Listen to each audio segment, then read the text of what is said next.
Glowinski, slightly hunched over and bookish, his silver hair thinning and disordered, began in Polish.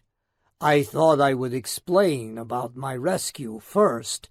Then we can share some sweet cakes and tea. I am one of many people who owe everything to Irena Sendler, having been rescued by her from the ghetto when I was 8. She also saved my mother and father and my cousin Piotr Zettinger, who fled through the sewer.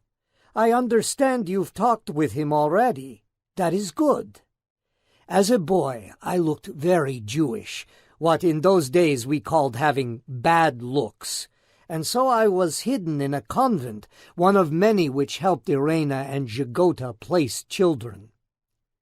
Professor Glowinski recounted his hair-raising history of fleeing from one hiding place to another, of despair and betrayal, a bizarre chess game with a blackmailer worthy of Fellini or Bergman, and other close escapes.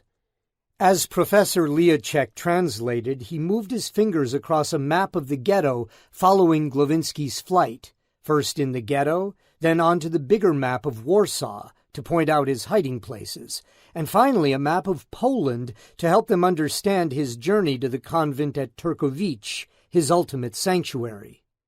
"I was 9 years old and assumed my mother was dead.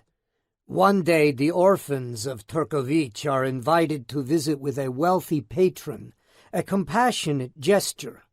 I am sitting on the philanthropist's Persian carpet with the other orphans, and we are served sweet cakes by his maids. In a shocking moment I recognize one of the maids as my mother.